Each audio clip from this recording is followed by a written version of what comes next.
Hello, welcome to Fried Men. I'm Martin, I'm Alex. and today is going to be a great podcast. We've got a very special guest with us, Danny Marques. I hope I said that correctly. Yeah, no, you did. Okay, You great. want to say it I'm Portuguese, so it would be Marques if you wanted to say it. Oh, yeah, no, no, it's a good. No, but that's yeah. Thank you for correcting that. So fantastic, Alex. You did your magic and convinced Danny to come on, which is fantastic. Yeah, I've been following Danny for quite a while now on Twitter. I've been impressed by his content that he's been posting there. So I thought, why not reach out to him and see if we can get him onto our podcast and learn something from him. And just before we were recording, Danny went through his background, and it was fantastic to learn about him. So, Danny, could you repeat how you got into? Sure. Repeat how you got into. Sorry, I know it's but could you repeat how you got into this space? Sure. Yeah. So my background comes in consulting. I've been doing it for about 8-9 years, specifically around working with traditional corporate investment banking clients, your commercial banks, anything financial services related around like tech data strategy. But outside of my full-time job, I do research for a global fintech newsletter called Fintech Blueprint. And that was something that I've been involved with for the last, I would say, 2 years now. And that's a newsletter that covers fundraising, M&A activity across all different regions, globally, like APAC, EMEA, North America, around frontier technologies happening in the world of like fintech, wealth management, all that stuff. Yeah. As part of trying to identify new opportunities to cover in the space, I've always been interested in Bitcoin specifically, and then Bitcoin mining was just a topic that caught my attention, I would say, in the summer of last year. And I decided to do like some research in it just for my own personal research. Like, any of us like look up a stock and just want to know a little bit more about it. And that's how it really started off.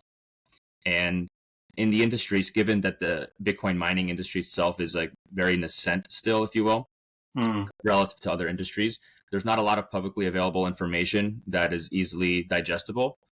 If you're not one that's already in a kind of technical field of like either finance or investing.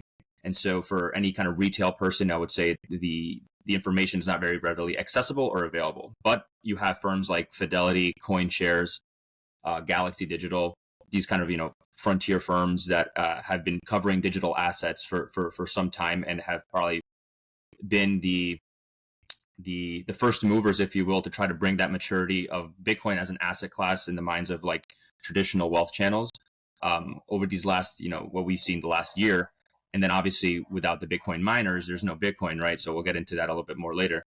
But it was an interesting space that I decided to cover one time as part of the FinTech Blueprint newsletter. I published a piece in February that ended up catching the attention of some of our audience, and our audience are typical like CEOs, VCs, investors, product owners of like that work at certain startups in fintech, and then just for myself, I was like, what, this is an interesting space for me. Let me just start doing some more research, and I found like there was like a small gap in the space, if you will, given that there's such limited coverage in the space.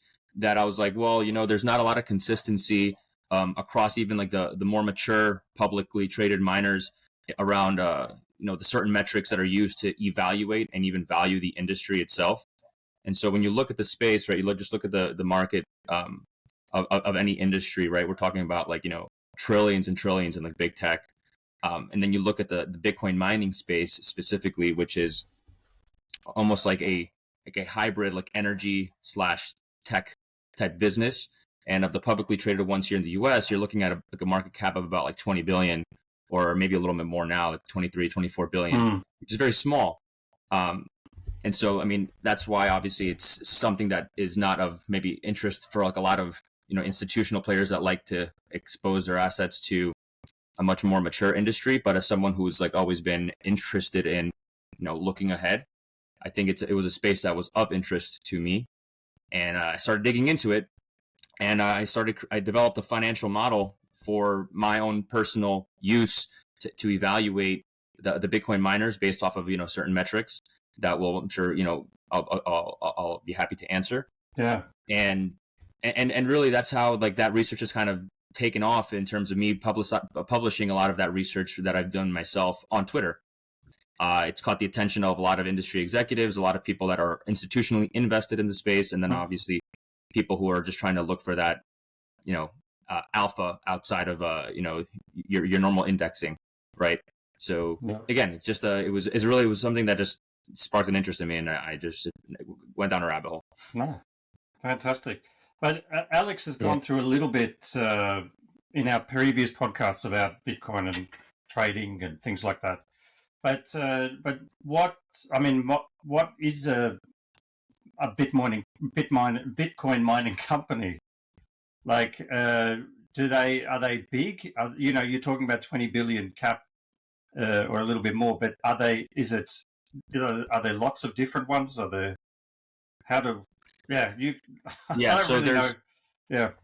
So there's a good visual that I don't know how old this visual is, but it shows like there's a geographic distribution that shows like where most of Bitcoin mining takes place. And the US right now, I think, owns the majority of that composition. And you have China, Russia, Africa, the continent is a smaller portion, but like Ethiopia as a percentage of like that continent happens to be an actual interesting country where there's a lot of investment going into that space. And then you have Canada and South America. So two biggest markets would be America and China.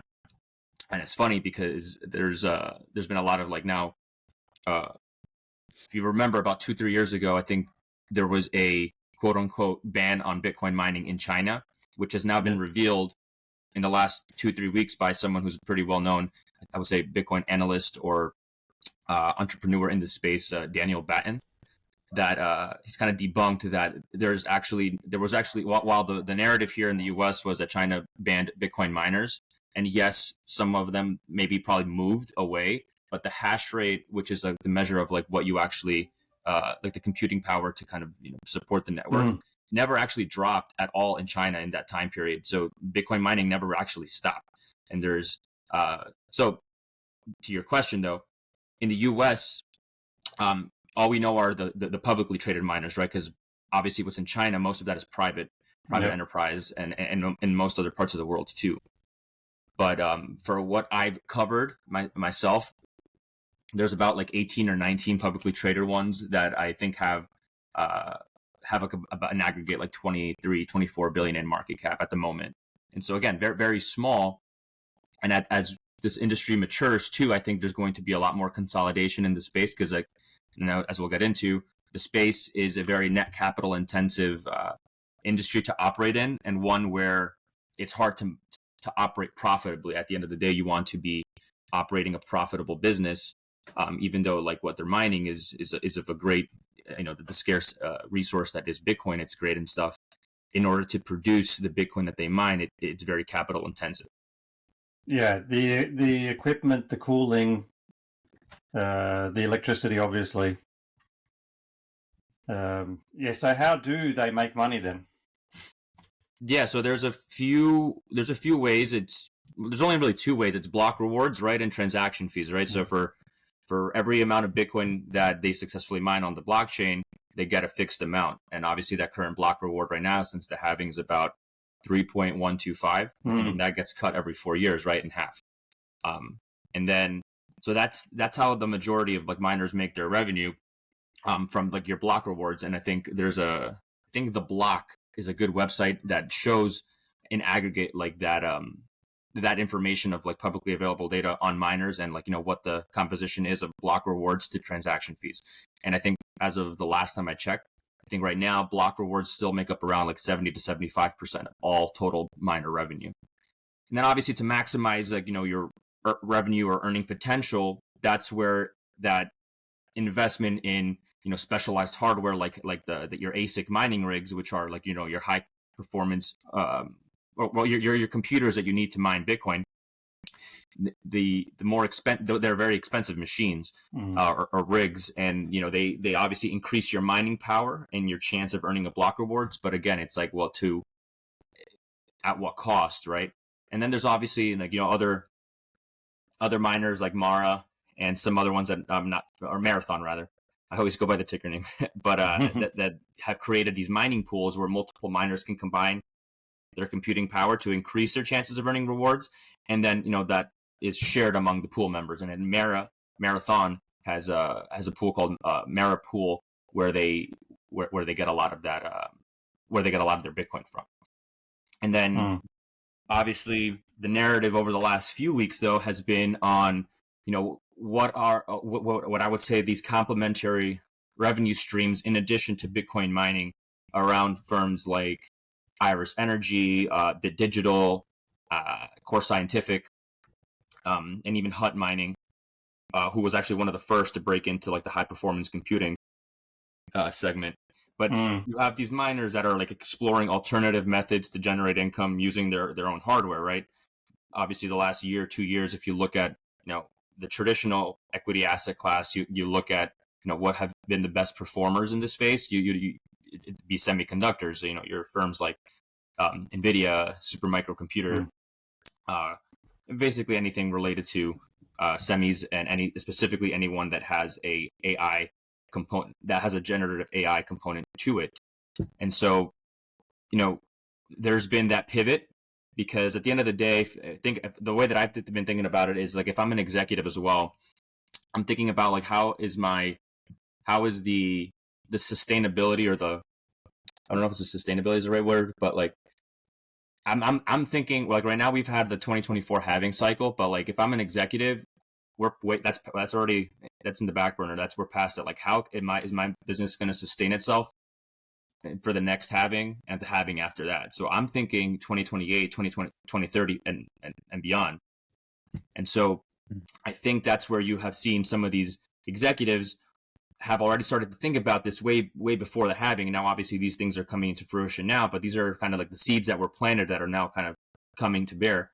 And so you're seeing like a potential, because obviously, I don't know if I would say we'll enter another bear cycle, but at the end of the day, the Bitcoin miners, they like hash rate is going to drop, and they're going to have to replace their rigs, and they're going to the capital intensive nature of their business is going to be affected at some point once we're past the peak of this cycle. So it's like, all right, well, how are we going to support our business in an event where Bitcoin is not performing as well as it is right now? And that's where the margins that they're seeing on being able to explore alternative methods through like AI or high performance computing or cloud computing hosting to continue mining Bitcoin, or offer some other type of hosting services for other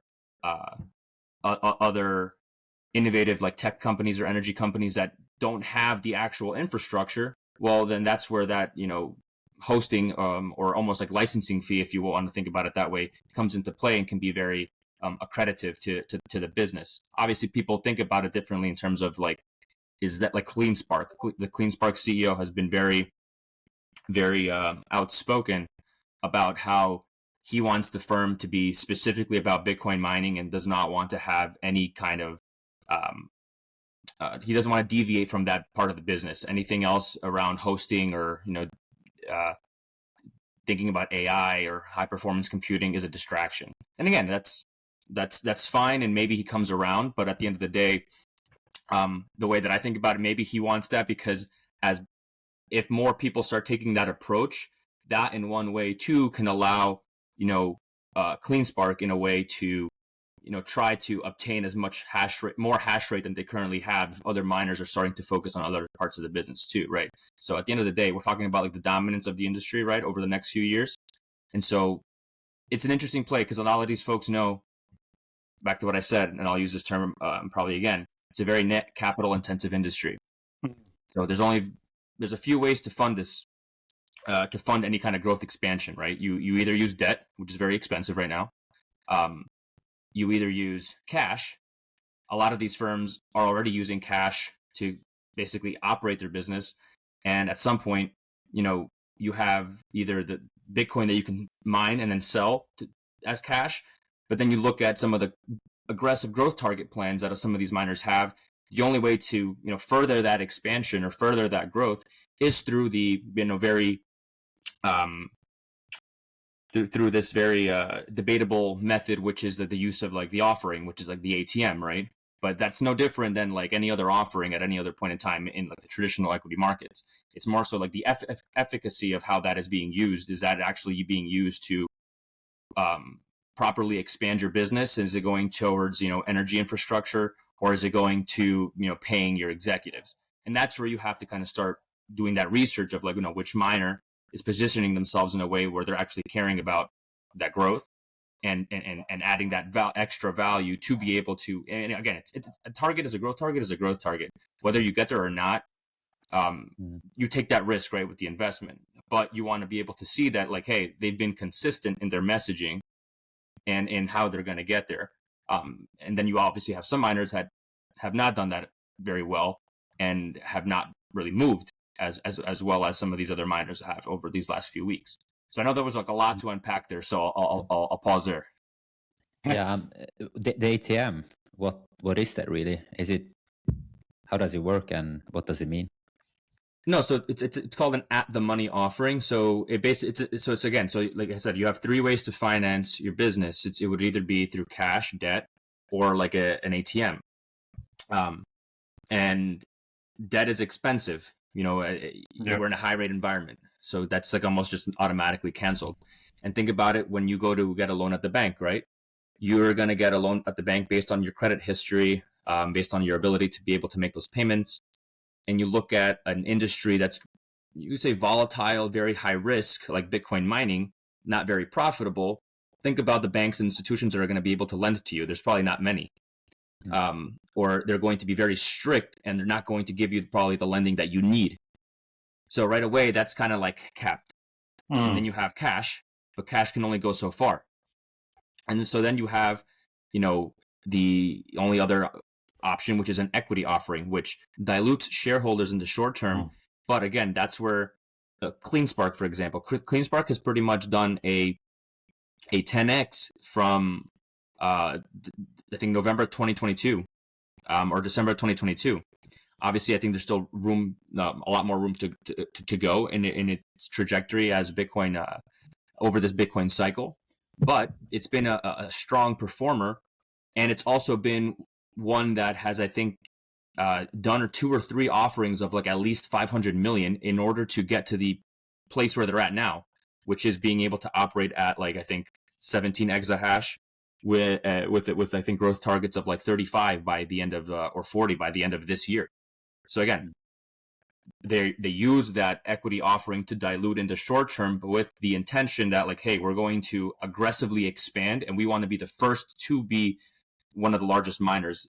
And because again, in the previous Bitcoin, but before this cycle, the way that I've kind of laid it out on Twitter, in some reports or some posts that I had, is that 2022, 2023, those are like the investment years that executives in the mining space needed to make to basically build that infrastructure and basically say, all right, well, how can we be most prepared and equipped to succeed in 2024? Because now the Bitcoin halving happened, right? You know that mining rewards got cut in half. And so obviously that means that it's going to be that much harder to be more profitable. Energy costs are going to continue to be high. So it's like 2024 is an execution year. So 2022, 2023 had to have been the years that you were basically rolling up your sleeves and doing the hard work, making the right investments, making the right acquisitions for land and power to then be able to already, hit the ground running this year.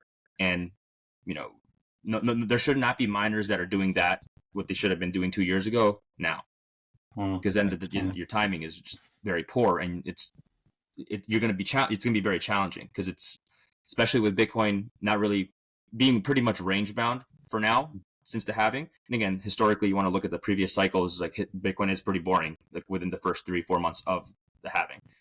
But aside from that, the miners are still operating. Some of them are pretty much operating at break even right now. So you got to kind of weigh those options, right?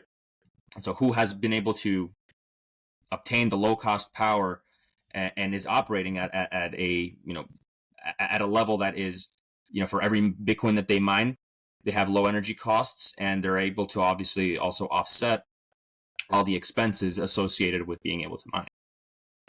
All right. So the miners mining on the break-even level, I guess they will be targets for acquisitions by the bigger companies or the ones with lower margins, or not margins, but potentially. There's been on some of the spaces that I've been on with some of the executives, CleanSpark's CEO and I think the CEO of TeraWolf, I think his name is Peter. I don't want to confuse. I think Peter Thiel might be the CEO of Marathon, actually. But I think the executive of Wolf has mentioned that they are open to the idea of being an acquisition target. I think they mentioned it once in some kind of interview. It wasn't like a public statement. But CleanSpark has said that they are very interested and are very much involved in assessing the industry right now, and they would like to be an acquirer if the opportunity is one that presents itself. So they've been public about that. And back to what I was saying, at the end of the day, think about the maturity of any asset, the maturity, right? So, 4 years ago, none of us would have been covering Bitcoin mining. It just wasn't, I guess, that interesting, or it just wasn't very mature yet at that stage. Similarly, 4 years before that, none of us probably had any Bitcoin. So now we're talking about 8 years ago. No one talked about Bitcoin, but there were still people that were talking about the space and were invested in the space. And obviously, like in anything, when you get in early and you get in hard, you usually receive the benefits of what that is for taking that risk. And obviously, anyone who got into Bitcoin 8 years ago is doing really well.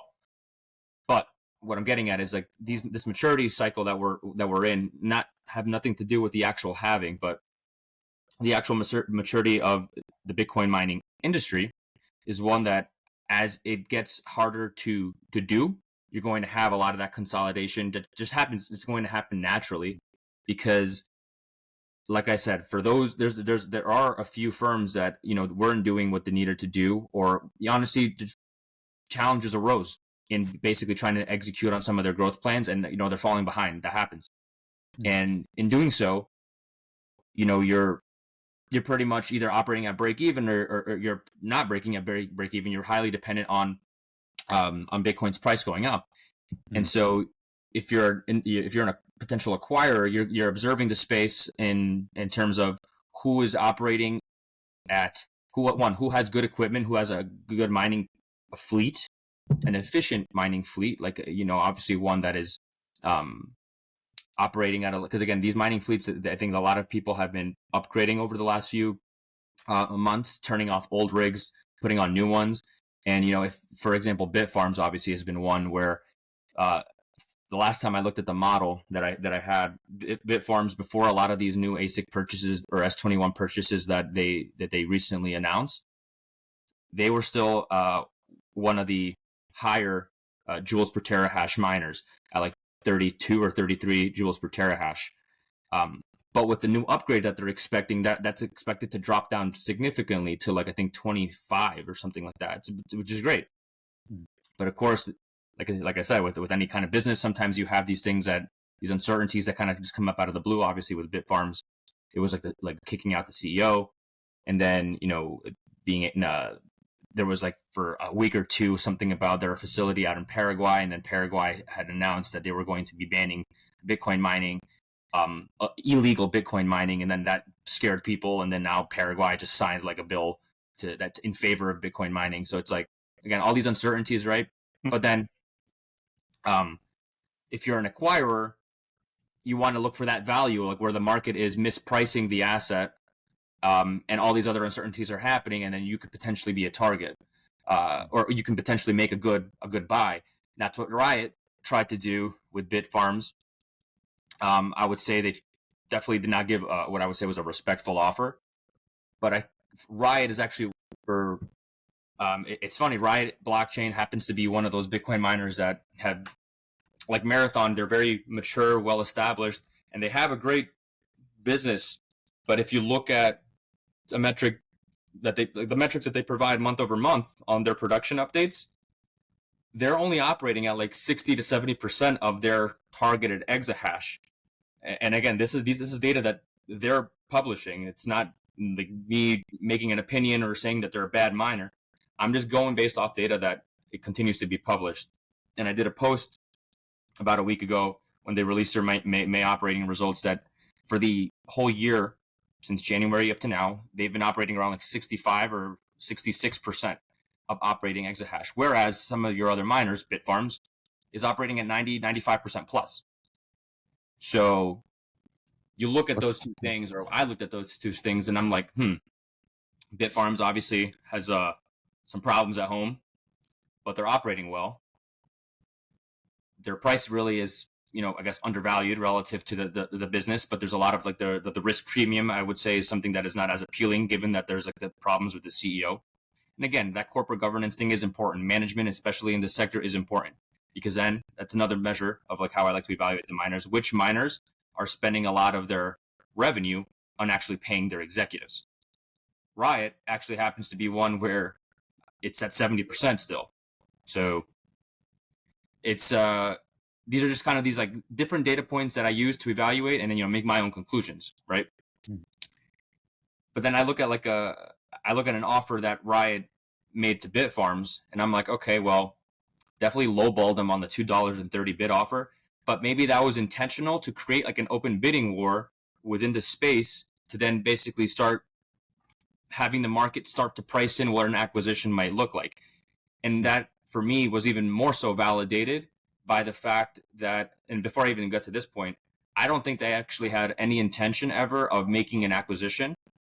I think it was more of an opportunistic take by them being able to then take, I think now they're at 12.5% ownership in Bitfarms, right? So their bid offer, at the same time of that offer, they also acquired about 9 or 10% of Bitfarms shares within the same week. So it's a win-win for them either way, because you create like an open bid in the market. You own 10% of the company now.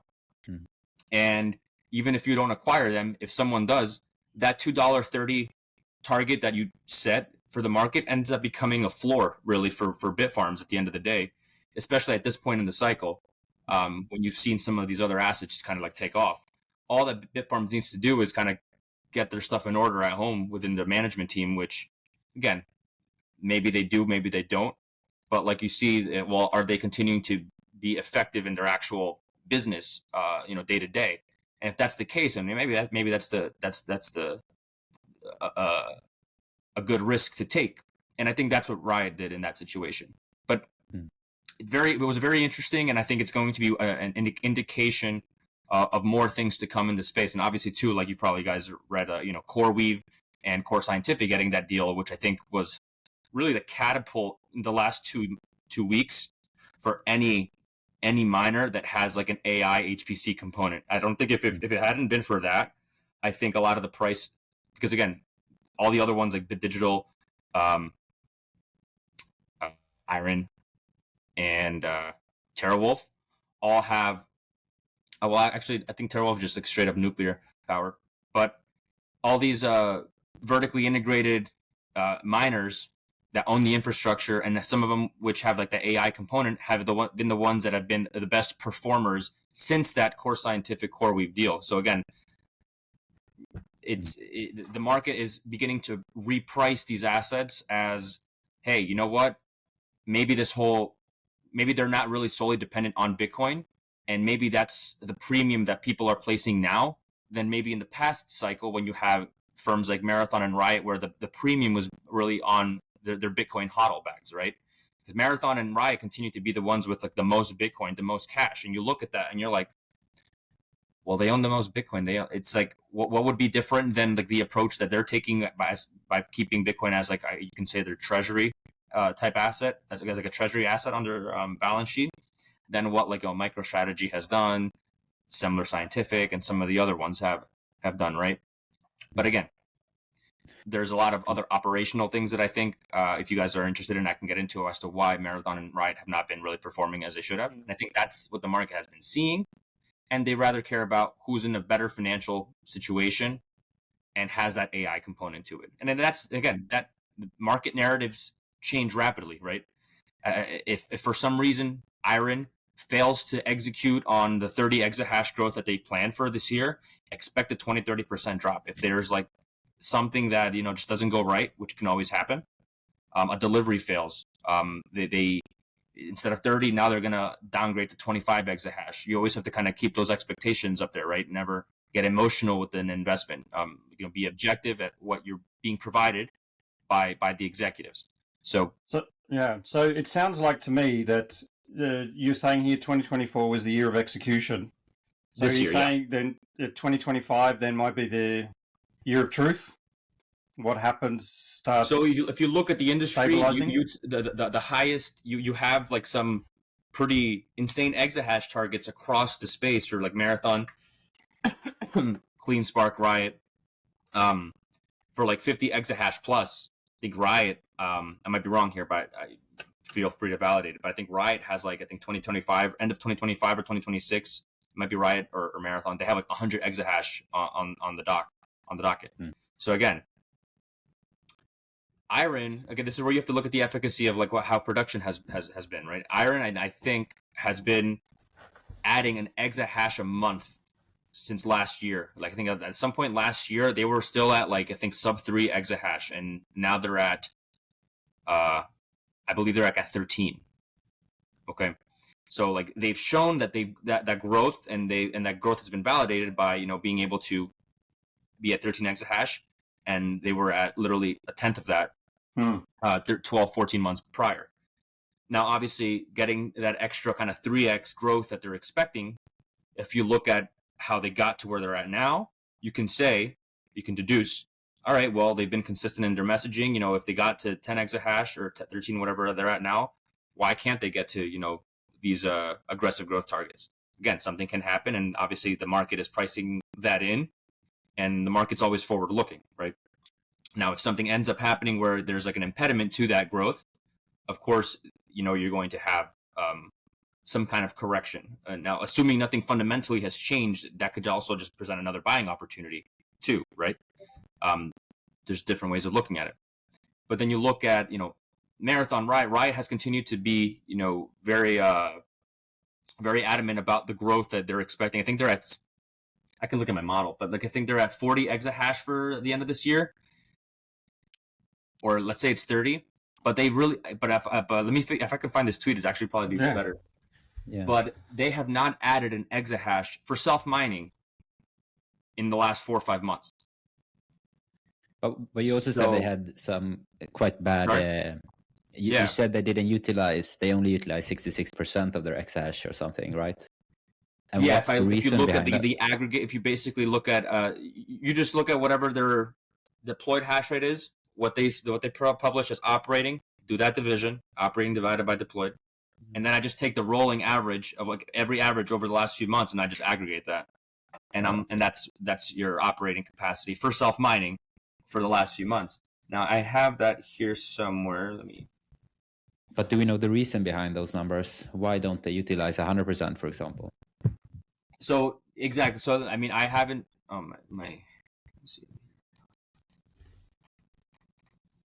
I haven't done too much of a deep dive to identify, what was the main cause, but I know that some of their facilities, so they have 2 facilities for their self-mining, Rockdale and Corsicana. And for some of them, they're planning on turning off those rigs to install some better performing ones. So again, I guess there's like that buffer of time where you're basically taking a step back to go 2 steps forward. And so that could be, one reason for in the last month. But then, but the Corsicana facility, and maybe I can even share my screen here if that's something you guys want me to do. Yeah. Let me know when you guys can see. Yep. Oh. Yeah. So this is something that I just kind of just put together. So we're looking at January through May average operating for Riot. So I think it's quite hard to read. Actually, I can't. Yeah. I've got my glasses on, and I still can't. How about now? Yeah, a bit bigger. Maybe, Alex, what do you think? Maybe it's just my bad eyes. I can see it's a bit blurry, but it's fine. Yeah, okay.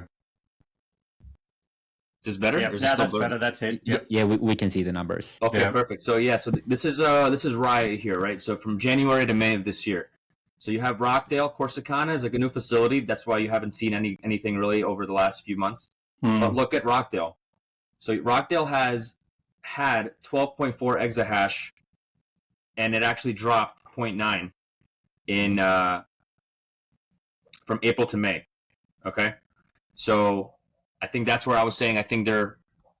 I don't own Riot. I haven't done the deep dive into Riot as I have done in some of the other ones. So feel free to look for someone that maybe has. But I think I had read that this was like an intentional or expected drop in their Rockdale facility because they're turning off some of their older rigs to install something else that's more efficient and to improve operations there. And so, but at the end of the day, I'm objective. I look at data and I deduce based off what I see. And also what I see is that Riot hasn't really gone anywhere in the last few months. So am I right? Maybe for now, maybe Riot takes off 200-300% over the next few months. Great for Riot shareholders.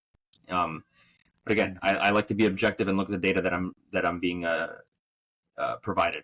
So we're looking at 8.3, 8.5, 8.6, 8.6, and then we have that drop that I just mentioned. So I look at the rolling growth.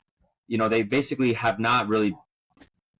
They've raised their exahash targets of like what they've installed from April to May, but you can see that their actual operating exahash has been pretty flat, and the uptime, as you can see here, their average uptime has been about 66%, with actually May being their worst month. So again, I look at that and I'm like, all right, what's going on? So, and for me as an investment, from an investment perspective, this is one of the reasons why I have not. But why is their uptime gone down then? Uptime, I'm assuming, is the time that the computers are processing. That's correct. Yeah. So why do you think it's gone down? So uptime can go down again if you're turning off some of your older mining rigs. We're at that point where some of the some of those older ASICs are getting time to be either retired or you're trying to sell them back into the market. But you're just basically trying to retire and make sure that you have like the latest either S21 Pro miners or something that's a little bit more efficient, right? But if you look at, let me see. And while you're doing that, how often do you have to change out these rigs? Like on average, how often do they do that? So they do it. I'm not someone that keeps track of this. I would say as often as another person that covers the space pretty well and has a YouTube channel, Sebastian Ski, does. Like he's got that super detailed view of like their of each miner and what each miner is producing. But again, like these are things where all these miners have a way to monitor the state and success rate, if you will, or uptime of their rigs. And so if for example, now I don't know off the top of my head where these are specifically located, but we're obviously in the summer months right now, assuming that Rockdale or Corsicana, I spelled this wrong, or Corsicana are in high heat states like Texas or something like that. Yeah. And there's a heat wave that you're not expecting, or if there's like a power outage that all of a sudden happened due to some storm, like that can definitely happen. And that would be a situation where maybe for that month you were impacted. And that's what I was thinking, that it is the summer. It's hotter months now, and you can't keep those computers cool. And that's where another way that you evaluate. Now I don't have a metric for this specifically and how I value them, but this is more so like me being able to just identify where most of their mining facility, the composition of their mining facilities are. And then you look at, so Texas has been over the last few years an area that a lot of folks have been, or a lot of the miners have been bullish on, if you will, for mining.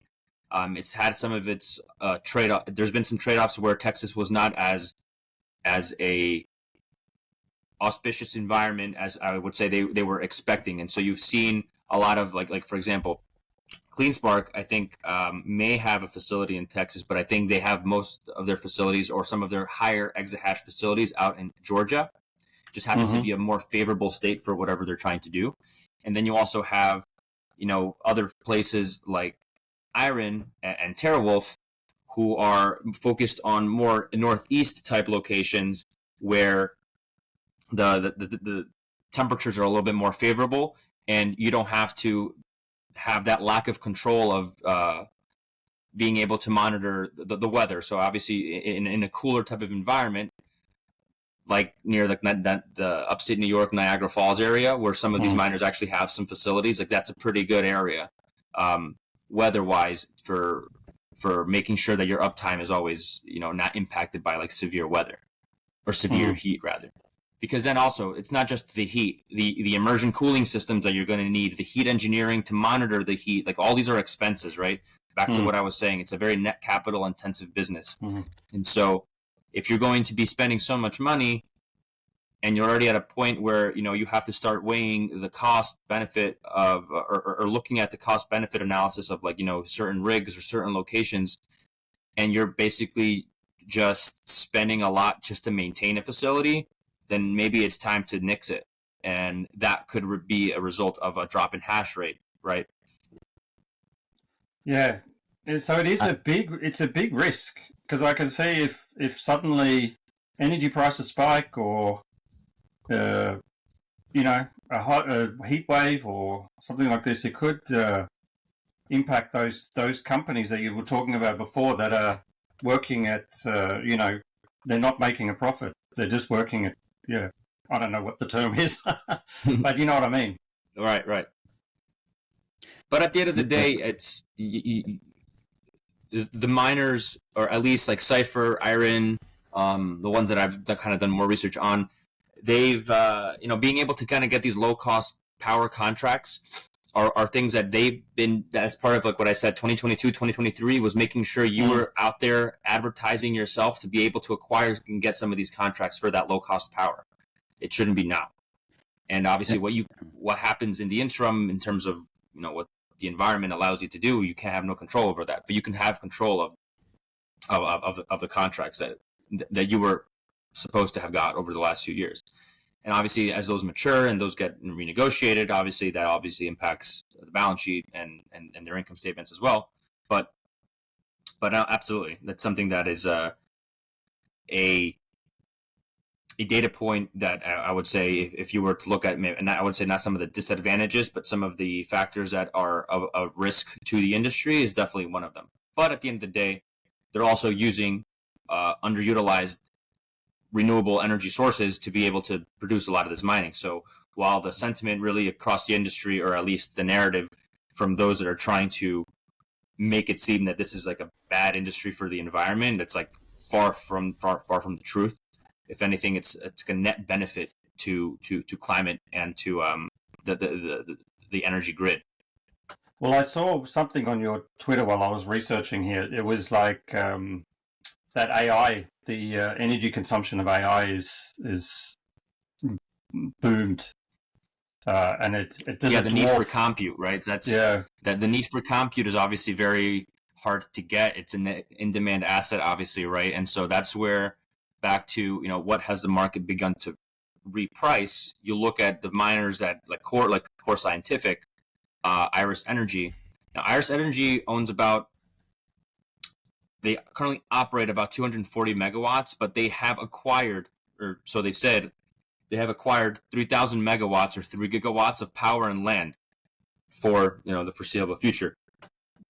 Now, I'm not no energy expert. I'll be honest, I'm not no energy expert, but 3 gigawatts. If you look at some of the other industry operators outside of Bitcoin mining, 3 gigawatts is a hell of a whole lot of land and power, especially if you own it. And Morgan Stanley came out with a report valuing, with talking about the premium that is placed on megawatt power and capacity as we look forward to the next decade, if you will, of AI maturity and being able to do these high performance tasks with and the need for being able to process the billions or trillions of data points that the world needs, right, to operate. That land is a scarce asset, similar to how Bitcoin is a scarce asset. Land is a scarce asset, and acquiring land is also not just like, hey, let me knock on your door and let me just buy 100 acres of land, right? this negotiation of acquiring land, being able to work with farmers or other places around the country or the world to acquire these facilities, the jurisdictional difficulties of getting some of these things passed. It takes a long time. So back to where this year should be execution type, and that's where the last few years needed to be the years where executives were doing that grunt work to identify where is the most strategic area for us to operate in, and for us to create a sustainable business model for not just 2024 the halving. It's past that, because again, now that Bitcoin as an asset has really been recalibrated in the minds of one, traditional finance, and then slowly it's going to start trickling down to more people. There's Bitcoin's here to stay, right?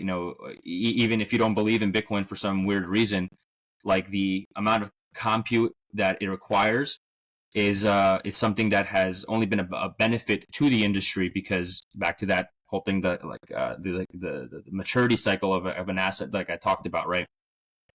Bitcoin mining, Bitcoin itself wasn't as mature 4 years ago. It wasn't as mature 4 years ago before that.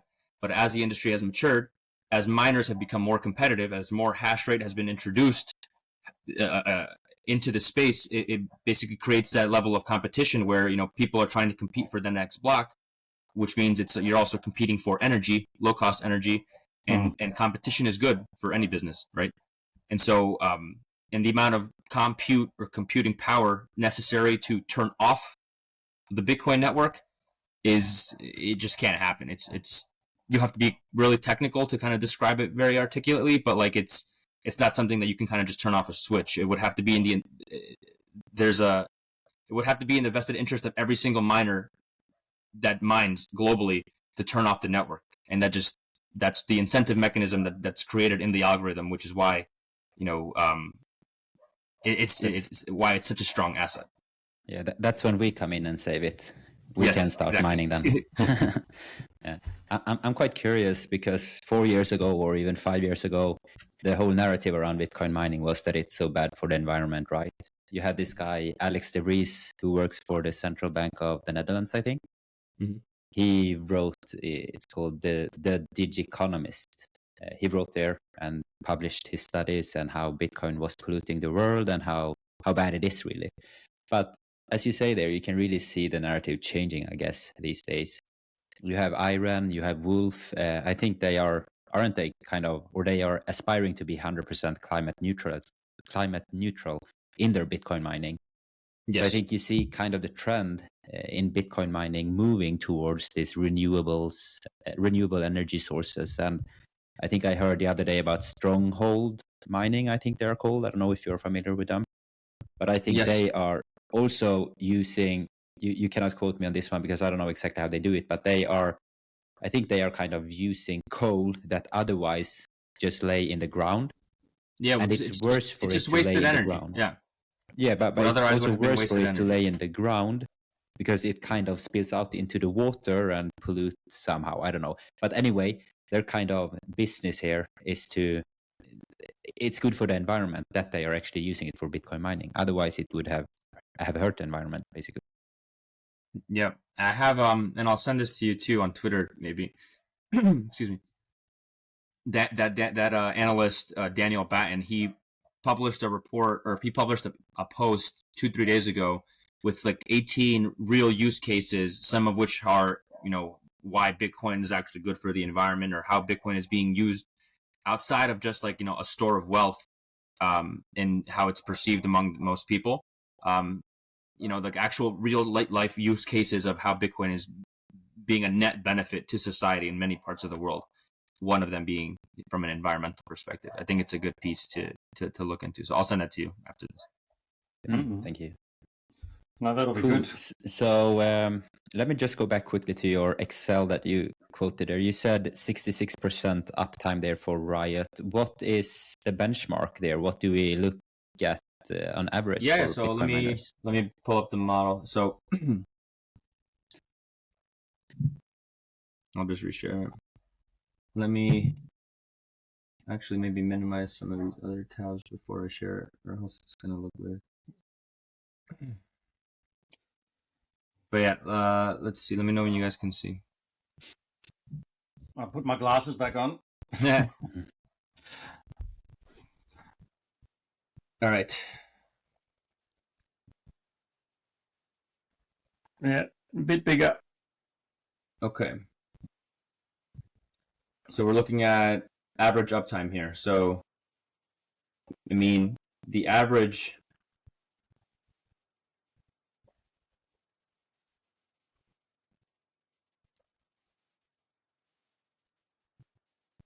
$87.9 All right. as of the latest, right? So, and then you discount Riot and Marathon. Whoops, it probably goes a lot higher. Yeah. But again, yeah, that's what. Let me see. Let me take out Riot. Exactly, it's like high 80s, right? So the least efficient, or the miners that need to get their things in order for their self-mining operations. And I want to be clear, this is around self-mining, and there's a lot of these. That's how I like to evaluate, or how I personally have been evaluating the space, is based off of self-mining, and I'm not attributing the exahash that's coming from hosting. So that's where, if you look at Marathon, right, their actual operating exahash for self-mining is 10.2, though they have exahash targets for 50. So like, that's something that most people probably wouldn't. I'm not saying that the other exahash is not important, is unimportant. It's just, it's not as I don't put the premium that I guess a lot of people that are invested in Marathon put on it, because otherwise, obviously, I think Marathon would not be at the price it is either. So is that number based on, for example, me directing my hashing power to the Mara pool? Is Which that one? what Which hosting is? Because you talked about self-mining and hosting. Yeah, so I don't. Marathon, yeah. Yeah. So let me first hide these columns, because this is just more so for the ranking. It makes it easier to look at.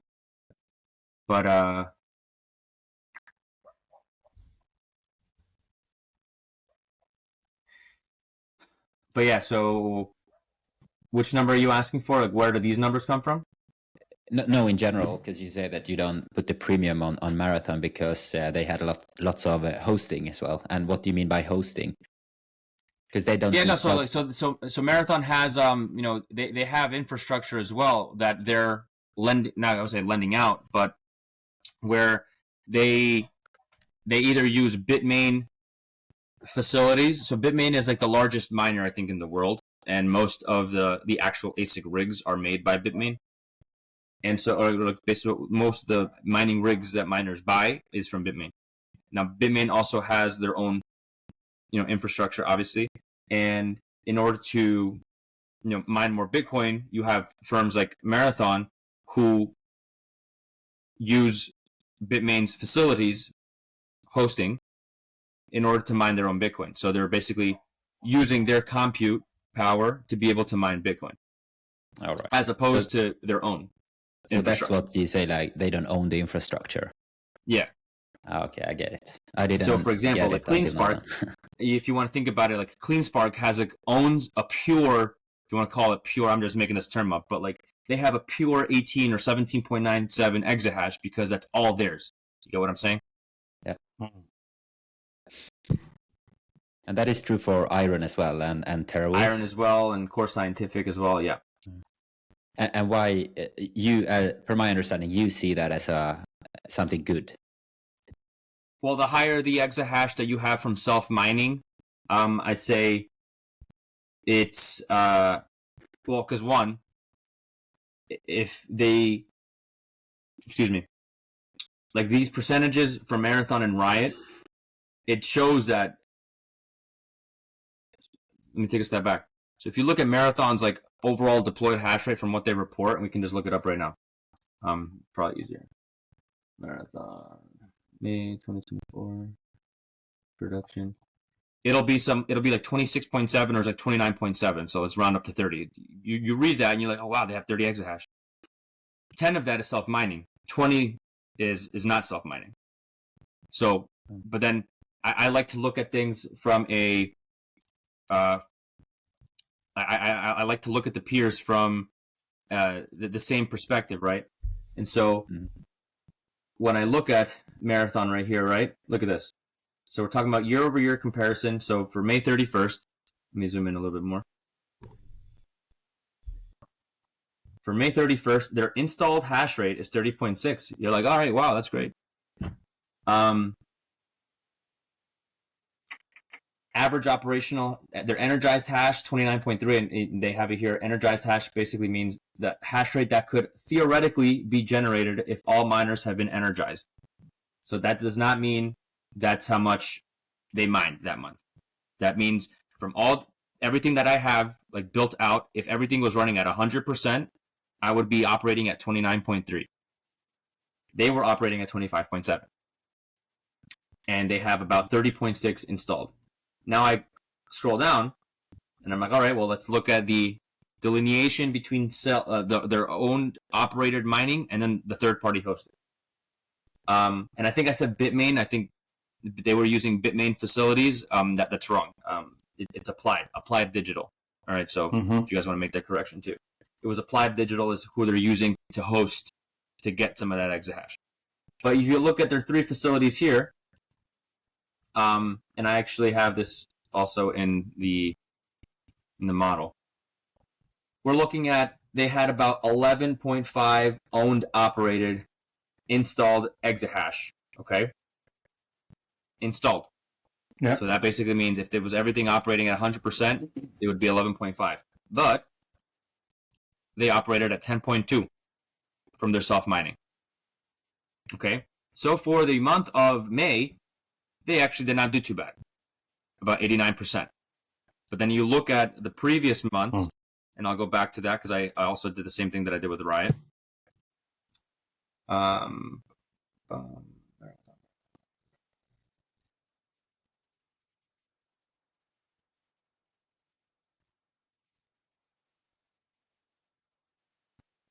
Yep.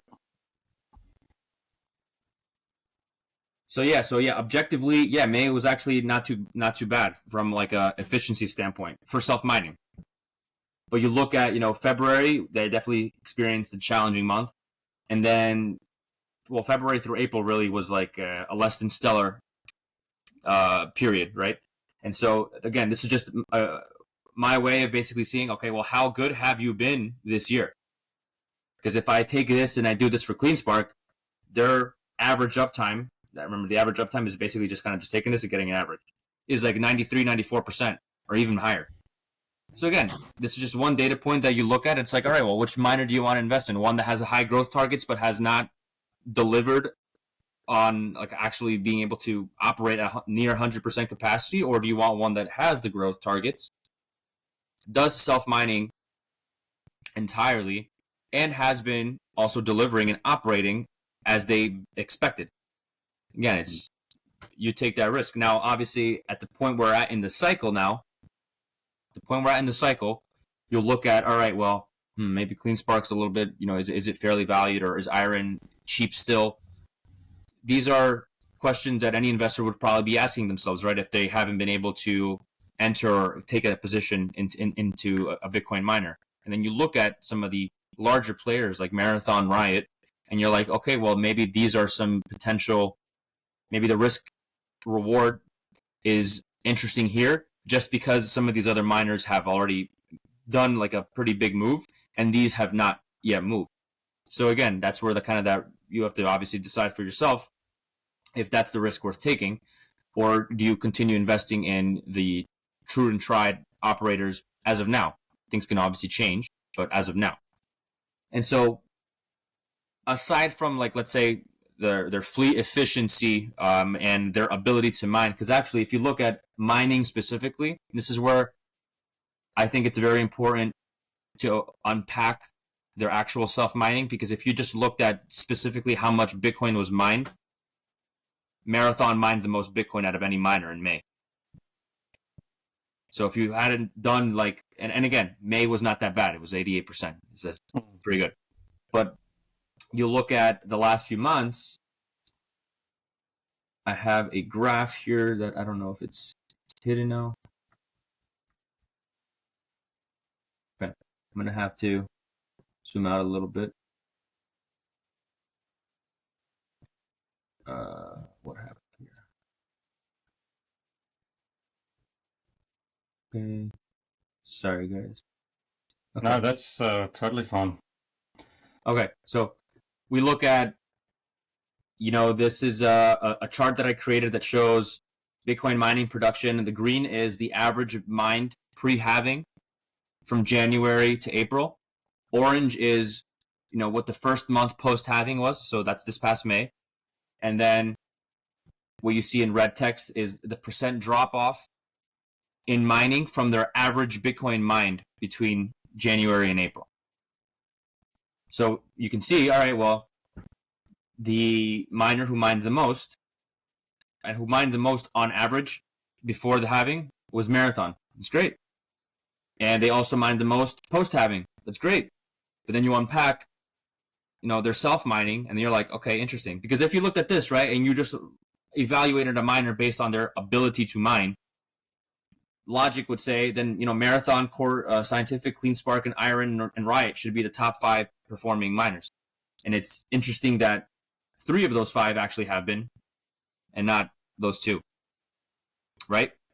So, I mean, again, does that mean that the way that I analyzed it was right? I don't know. I mean, the market can be right for a period of time, and then I can also be wrong at some point later. But what was interesting to me when I did this, and this is a metric that doesn't exist in the industry, so this is where, I feel like I'm adding, I guess, some form of value, is what was the drop-off in mining post-halving? So I would look to see, all right, well, we know that the halving impacted miners in their ability to mine block rewards, right? So that means, you're expected to get half than what you've always been able to get. But who was able to drop off the least amount from their average? And Iron was the one with the lowest at 32.45. So basically, that's basically saying that Iron, compared to their average mining between pre-halving, what they mined in May, they dropped off about negative 32%. Second best was Marathon, and then you see Core Scientific was negative 50%, Riot negative 50%, and then across the industry. Is that a stat that makes sense? So, because you would expect when it was halved that their production would be halved if they just did exactly the same. Correct. Right? So when they've just gone down 32%, that means their production's gone up in a way. Correct.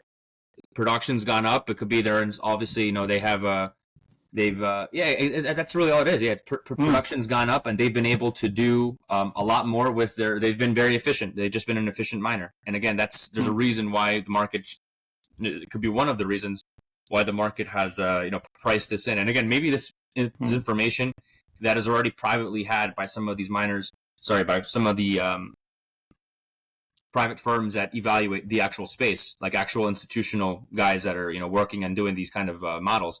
But I'm just saying, in terms of publicly available data like this, no one has this kind of data that's available for people like you and me in retail to see. But maybe this is something that people noticed, and I just happen to also think the same way that some other guy, some analyst at another firm did. But again, if you look at the results to date of some of the higher performing miners, right, Iron, it looks like that's an important stat to me. I would think, right, who mined the least, who had the least amount of a drop off post halving. Because if you had a pretty significant drop off, right, so let's say over 50%, then maybe that means that you need to improve, or you need to make some improvements. But what type of improvements could you make?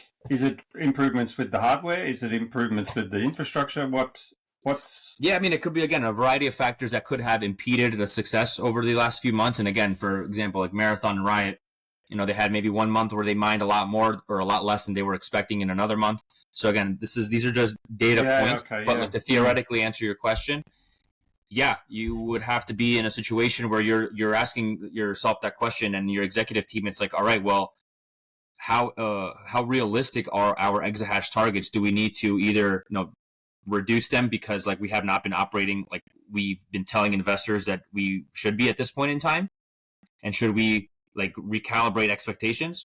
Or someone like Iron that they've been very transparent. They've been doing roadshows, like getting in front with a lot of Wall Street analysts, and you can say that they have the almost credibility and street cred over these last few months to kind of puff up their chest and say, hey, you know what? We have delivered on and exceeded growth targets. We still have some aggressive growth targets, but as you can see from what we've already done, there should be no lack of confidence that this can be attained.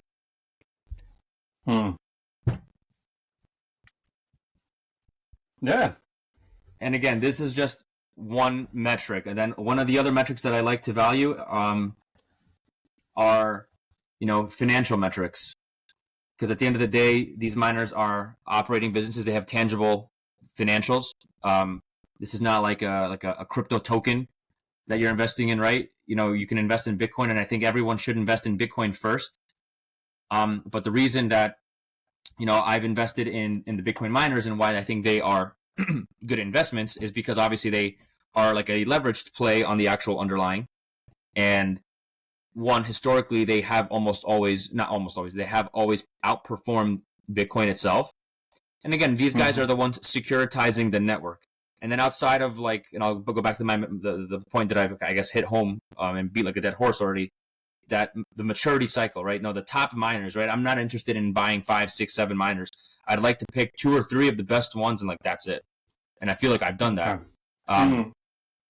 And they're at the point in the maturity cycle, where the industry now is maybe repricing that, hey, these guys are just not Bitcoin miners. They're Bitcoin miners that own energy, that own infrastructure, that are seeking low cost power. And this is a narrative that, expands more than just Bitcoin mining, but it's a broader energy play. And, it's a space that, is maturing, and is a space that is worth reconsidering or, rethinking how any previous, preconceived notions of, hey, these guys are just firms that are operating to kind of pay their executives, and they're losing money. And maybe that's the case for some of them, but I'm not interested in them. And you can tell who are those by some of these metrics that I've laid out, and these are all automated, by the way. I'm not manually updating them. So which one of what metrics do you use then to identify those companies that are just in it for the executives? For example, so this is where I like the kind of heat matrix that I have here. So the most important one I would say is that SGA as a percentage of revenue. So that's SGA. selling. What's that? General administrative expenses. You're selling. So that basically means compensation, payroll, and just all your overhead. So I did 2 things here. So I took SGA as a percentage of revenue as of the latest quarterly results that all these miners published, and then I did a rolling average of what that means. I'm sorry, a rolling average of the last 4 quarters. So ideally, what I would like to see is a drop off from here to here, right? You want to see that over the last rolling quarters, or you would like to see that there is a drop off in miners not actually increasing the amount of revenue that they're generating on paying employees on overhead, right? So okay, let's look at that. Well, so the first one that stands out. Would that include the overheads? Include buying new equipment though as well? No. Or is that just? No, this is like this is just gen admin stuff, like your administrative stuff. Yeah. Okay. Bonuses, stuff like that. And so you see a company like Cypher. Okay, so Cypher. Let's just look at the brighter red colors. So we're looking at Cypher. We're looking at Griffin Digital Mining and Sphere 3D, very small market cap miners. But Cypher being over $1 billion in market cap right now, that this one warrants, and let's say like another 50% one, which is Riot, 57 and 51%. Okay, that basically means 57% in the last 4 quarters. 57% of revenue was going to paying employees or paying executives. For some reason, Riot has gone up 22%. What's going on there? Again, explainable. This could be explainable, but that's again, this is a data point that then warrants another look if you're interested in investing in Riot. And, you have a bullish case for them, but then like you find something like this and you're like, interesting. Let's unpack here. And then you have someone like Cypher, who you can see has started to go down, which is a good trend to see. And then obviously you look at CleanSpark and Iron. And again, this is something that as an investor, you obviously you look at this very, very favorably, because it just means that most of the revenue is not going to paying employees or paying executives like a nice bonus. And again, this is, you can just evaluate this based off of whatever you think. But then at the end of the day, my formula doesn't seem to be working right now here. But I have a whole metric that values them. Actually, and this is probably why. There's probably something off with one value, but let me just delete that for the moment. But I basically evaluate every metric here. I think there's 32 different metrics, and then I rank them individually. I give them all an equal weight, and then based off of that, I rank them. And as you can see right now, it looks like CleanSpark still is like the number one. Marathon seems to be number two, but just because it happens to be a high ranking, though, does not mean that it's investable or that it's a good investment. I think this is just two different ways. I can, because again, I'm evaluating different metrics, right? I'm evaluating financial metrics. I'm evaluating fleet efficiency from self-mining, and I'm evaluating their actual Bitcoin mining production and like their, and I can show you. So financial metrics, Bitcoin miner metrics, basically meaning how much are they mining, how much is their Bitcoin HODL as a percentage of market cap, have they been growing in terms of mining month over month, how much are they selling, what is their how much are they mining as a percent of their exahash, right? And this is a new metric that I have not yet created, but it's a self-owned megawatt capacity. I'm still trying to, get all the right numbers for here. Yeah. But yeah, and then you look at some of the things that I think are how I obtained, or I won't say obtained the ability, but the way I found what miners were undervalued actually was a very similar approach to how I would have approached any other equity in the traditional markets. You look at price to sales ratio, debt to equity ratio, price to book, like, how undervalued are they as a result of their, per dollar of sales that they're generating. And then this metric that I don't know if I created it or not, but market cap divided by current exahash and market cap divided by future exahash. So the smaller the number here, the more undervalued they are, right? And obviously some of these companies have moved pretty quickly over these last few weeks. But let's look at, let's eliminate some of these sub 100 million market cap miners, because no one really wants to touch them. Too small market cap, low float, probably just not a lot of volume, and they're just not that great.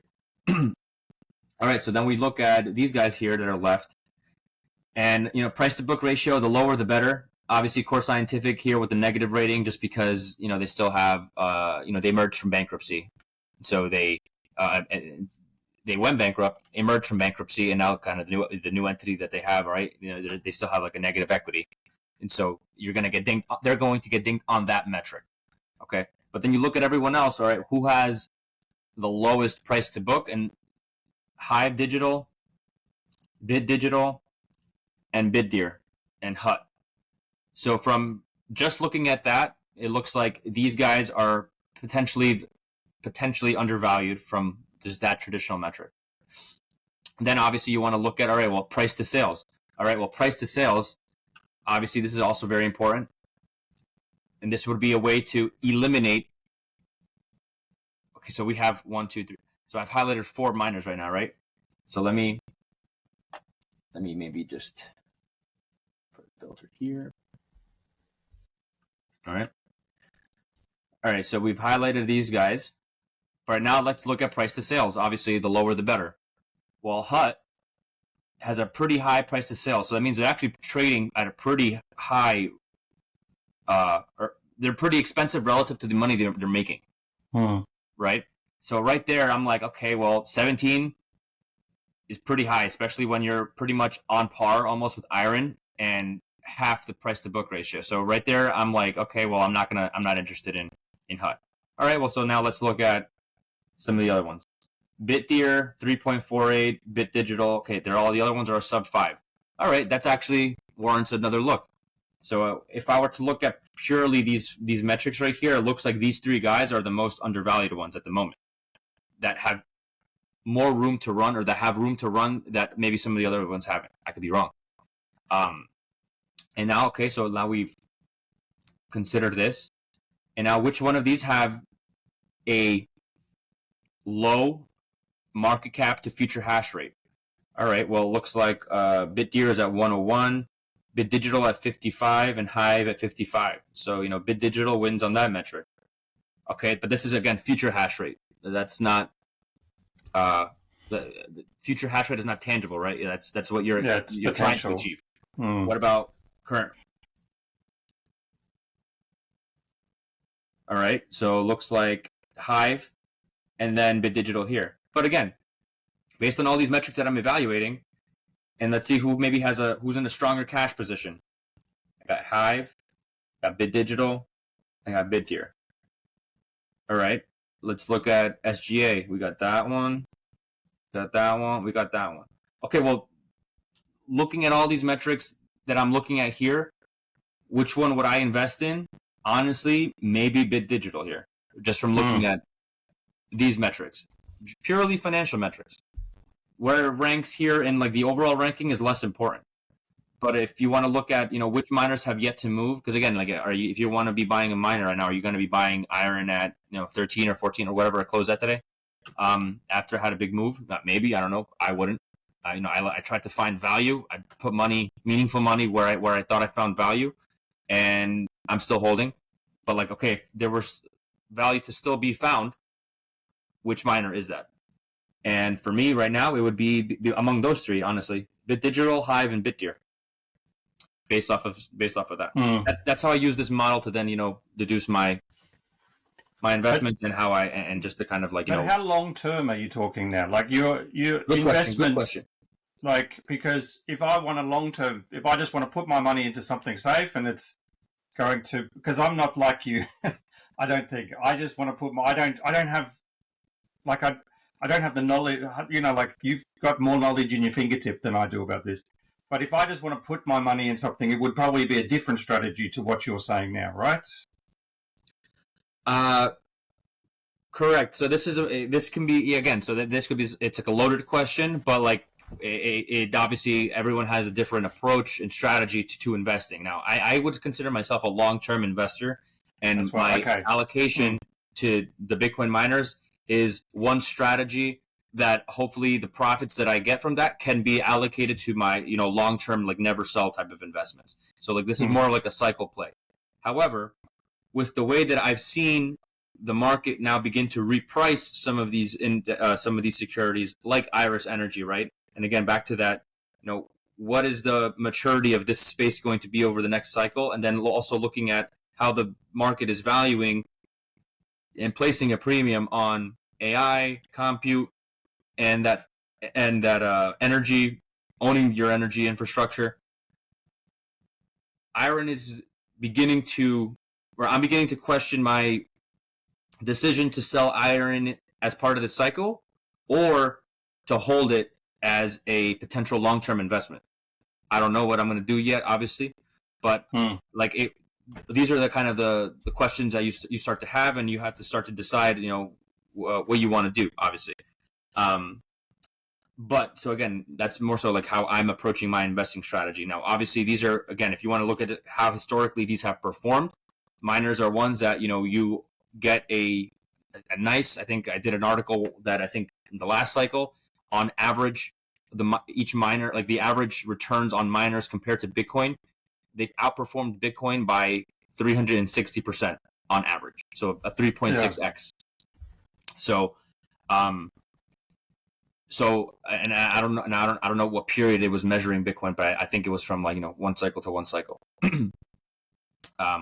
So from that point right there, you're like, okay, well, you know that you should be getting a higher return than owning Bitcoin at this point by buying a miner. But again, because of how volatile the space is and how hard to evaluate and value which one is a good miner, you have to be willing to look a little deeper, and that's where I've obviously done this research for myself to obviously find out which one I thought would be a good investment. Now, so when you say a cycle, are you talking about the Bitcoin a cycle year? every 4 years. Halving. Yeah, the halving. Yeah. So yeah. And then again, we're in a period where a lot of the success of a lot of risk assets are still being supported by favorable macro narratives. So we're at a point where now, forget about investing in Bitcoin mining. We're at a point where it's an election cycle year. Historically, election cycle years have always been really good for the markets. That's just the fact, and that's just like the data. You look at the returns of like your S&P 500, NASDAQ over a period of time on election years, they almost always perform better on election cycle years. Okay, that's one. Two, you look at net. So basically, I'm talking about you look at other macro indicators that are favorable towards just investing in any kind of stock, and that would be favorable tailwinds for things like these guys, like miners, that obviously are like that are going to act like small caps in that, with better, more favorable market conditions, they're going to obviously outperform any kind of traditional index. Then you look at rates. All right, well, we're at pretty much peak rates in the market, right? We haven't had any indication that rates are going to go higher. Obviously, going higher would be crazy, but we pretty much like stalled out, you could say, right? Obviously, we haven't had any more rate hikes, which means if you look out, be forward looking, which means that at some point we will get a rate cut. You, your neighbor, your dog all probably have the same guess and probably will be just as right because everyone's been trying to predict when they're going to cut for the last year. That's besides the point. It's more important getting the direction of where things are going right. And directionally, we're likely going to get a cut at some point in the future. That means that'll be a boon for any risk assets because obviously that creates more favorable financing conditions because obviously debt becomes a little bit cheaper. And then obviously the acceleration of how quickly we get rate cuts is obviously going to only serve as more of a bouncing ball for anyone that's invested in risk assets. And then obviously for the operators themselves.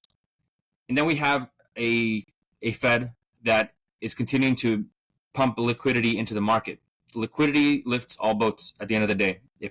When M2 money expansion starts to decline, then that's when you kind of have to start reevaluating and saying, okay, you know what, maybe this is actually the time to not be in risk assets or to be a little bit more conservative in other type of investments. But we're at a point where we're actually increasing the money supply again, which basically means that's good. That means all risk assets are going to continue to do well. So you look at the macro. Macro is important because it dictates fundamentals.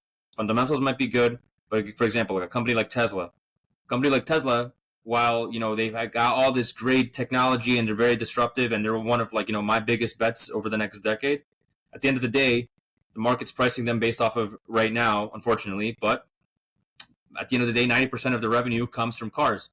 It's very few people are buying cars when rates are like 9-10%, right? So just just a little bit of common sense, right? So like while that macro factor, like a high rate environment, meaning difficult, creates difficulty for financing and just creates business challenges for anyone trying to do business. That's going to also be the same thing for all industries. It's not just tech. It's not just Bitcoin miners. It's all risk assets. But we're at a point where rate cuts. Obviously, from the meeting today, we are expecting to do one rate cut at some point this year. That's good. That's great. Whenever that happens, obviously the market's going to price that, and it's going to be forward looking, and it's already going to price that in. But at the end of the day, too, Bitcoin as an asset, now looking aside from the macro, you look at what the Bitcoin miners are dependent on. You look at Bitcoin as an asset, and Bitcoin itself has right before I met with you guys, I wanted to kind of pull up a stat which I thought was fascinating that says how much Bitcoin is left to mine, like ever. There's only 6.2% of Bitcoin ever left to mine. So that means 93.8% of all Bitcoin has already been mined. I think that the actual number, and obviously you guys know 21 million Bitcoin, right? Fixed supply. And so there's about only 1 million and change of Bitcoin left. You have now the ETFs, which have basically consumed so much of the supply in such a short time frame, multiples more than what the miners actually produce. And you start to see, well, okay, well, as people start becoming, as traditional finance starts becoming more aware of and starts seeing kind of this game theory approach that you're seeing from like the likes of MicroStrategy and some of these other smaller investment firms that are allocating kind of like a Bitcoin treasury type approach with some investing some of their cash in Bitcoin, that is only going to be a good thing for Bitcoin, and then obviously for any Bitcoin miner that's operating too, right? I think at the last earnings, or actually it was 2 earnings ago, CleanSpark's CEO was talking about how the ETFs, they were getting calls from CleanSpark was getting calls from the ETFs on paying a premium to own and get sold the Bitcoin that CleanSpark was mining, because there wasn't enough Bitcoin for the ETFs to buy from like your regular OTC exchanges. So those are conversations that are happening like all the time, things that are just happening. And that's where it's important to understand the fundamentals, understand what you're investing in, and, kind of tune out the noise, right? And just wait things out for the cycle until something obviously, changes, or you start observing that, something's changing. But I'll stop there. No, but wow, I'm just I'm like a little bit. I think I have to go and listen to this again because, yeah. What do you think, Alex? It's there's so much to take in there. Yeah, it's amazing. I can tell by the way you talk also, Danny. You are so. It's very exciting to listen to you, and I can tell that you put in hours and hours of work in order to Thank you, man. Appreciate it. Come up to this. Yeah, I wish definitely. my hobby was like making money, but it's reading. So, if only I want to read a little bit more too. I mean, I feel like my attention span. I used to like enjoying reading like nonfiction books. I mean, fiction books when I was younger, but now I read just like research, and I feel like my attention span's a little bit shorter when I start actually reading novels, like adventure type novels that I like, and philosophy type books. I just get less interested, or I get tired quickly. But it's definitely a habit that I want to pick up again. Yeah, like I'm reading a book at the moment by Ethan Mollick. He writes about AI, so that's been really interesting because it impacts my work. Because I'm a teacher. You're in education as well. I see on your X thing. It does say education there, right? Yeah. So I mean, at the end of the day, while I've been like a research analyst, I created like a little group on WhatsApp.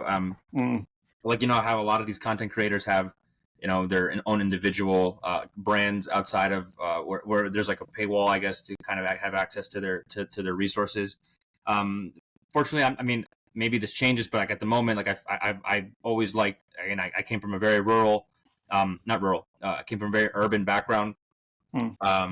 And access to resources is something that's very, very important to me, and especially for people in underprivileged communities, and just being the idea of investing doesn't exist like from where I came from.